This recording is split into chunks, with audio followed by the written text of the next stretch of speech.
Flicker নাকি Umar, blade নাকি ওয়াসানা, GF নাকি বউ? ই স্পোর্টস জগতে কিভাবে আসলেন আপনি? ইন গেম বেস্ট ফ্রেন্ড কে আপনার? আরএসকে তে কিভাবে জয়েন করলেন আপনি? ভবিষ্যতের চিন্তা ভাবনা কি আপনার ফ্লিকার? ভি ব্যাচ নাকি প্রো ব্যাচ? তো আপনার টোটাল নেটওয়ার্ক বা সম্পদ কি পরিমাণ? ইএক্সি তে জয়েন করলেন কেন আপনি? এডব্লিউএম নাকি এম8টুবি? আপনার চোখে দেখা বেস্ট ই স্পোর্টস প্লেয়ার কে? আচ্ছা তো পারবেন। ও ও আজকে আমরা খেলতে যাচ্ছি বাংলাদেশের এমন একজন ই স্পোর্টস প্লেয়ারের সাথে যেই প্লেয়ারের মতো হওয়ার স্বপ্ন বাংলাদেশের প্রত্যেকটা প্লেয়ার দেখে। ইয়েস গাইস, আমি কথা বলতেছি ফ্লিকারের সম্পর্কে।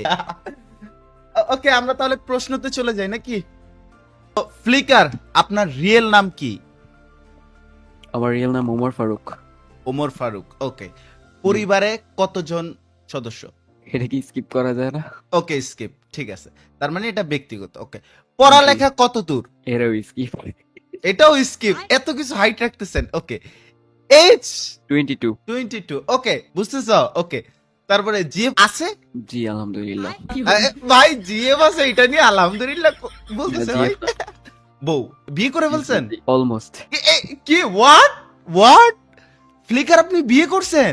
এই ভাই দেখছেন, চুপচাপ থাইকা ইমালে কাম বাড়ি দিয়ে দিছে। ওকে, ই স্পোর্টস জগতে কিভাবে আসলেন আপনি? এটা তো অনেক আগে আসছে, এখন কিভাবে আসছে এটা তো মনে নাই। ওকে, আচ্ছা ঠিক আছে। তারপরে স্নাইপার প্লেয়ার হলেন কিভাবে? আপনি তো চাইলে রাশার হইতে পারতেন, সাপোর্টার হইতে পারতেন, স্নাইপার প্লেয়ার কেন হইলেন?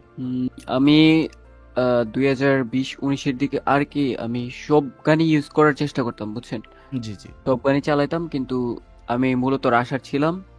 আর আমি সাইকো স্কোয়াডে খেলতাম, মানে সাইকো স্কোয়াডে নতুন ঢুকছি তখন। উম, আমি চাচ্ছিলাম এক ম্যাচে স্নাইপার চালাবো। তখন আমার ভাইয়া বলছিল যে স্নাইপার চালানোর সমস্যা নেই, আর অন্যান্য স্কোয়াড যেগুলো খেলছে ওগুলাই কখনো আমাকে বলে নাই যে আমি বলতাম চালানোর কথা, কিন্তু কখনো কেউ মানে বিশ্বাস করে না, এর কারণ তখন কেউ স্নাইপার ইউজ করতো না টুর্নামেন্টের মধ্যে। তখন আমি চাইছিলাম যে চালাই, আর উনি বলছিল যে চালাও, সমস্যা নেই। তখন নিয়েছিলাম, এরপর থেকে স্নাইপারিস্ট হয়ে গেছি। এরপর থেকেই বাংলাদেশের সেরা স্নাইপার প্লেয়ার। যাক, এ, বিষয়টা হচ্ছে উনি জানে সে পারবে, কিন্তু তাকে ব্যাক সাইড থেকে সাপোর্ট দেওয়ার মতো কেউ ছিল না, ফাইনালি একজন দিছে, তাই সে নিজেকে প্রমাণ করছে। এই হচ্ছে মরাল অফ দ্য স্টোরি, তাই তো ভাই? জি। ওকে, আমরা একটু কমপ্লিকেটেড প্রশ্নের মধ্যে চলে যাচ্ছি নাকি? ওকে, জি, সমস্যা নেই। আরএসকে তে কিভাবে জয়েন করলেন আপনি? আরএসকে তে তো অনেক আগে জয়েন হয়েছে, আমি এক্স স্কোয়াড থেকে বাইরে ছিলাম, তখন ব্লেড ভাই বলছিল, তখন চলে আসছি আরএসকে তে। আরএসকে তে মেইনলি ব্লেড বলার কারণেই জয়েন করছেন, এরকমটা? জি। ওকে, ঠিক আছে। আমরা আরেকটু কমপ্লিকেটেড যাই। আরএসকে থেকে বের হওয়ার কারণটা কি? এটা স্কিপ করে এটা কমপ্লিকেটেড, ওনার সাথে এখন এটা হাইট রাখতেছে, সো এটা আমরা স্কিপ করলাম। আরএসকে থেকে লিভ নেওয়ার পরে টপ ওয়ানে ঢুকলেন। আপনি তো চাইলে অন্য স্কোয়াডে ঢুকতে পারতেন, টপ ওয়ানে কেন? না, টপ ওয়ানে তো ঢুকি নাই আমি। টপ ওয়ানের জাস্ট রোড টু গ্লোরি খেলার জন্য ঢুকছিলাম।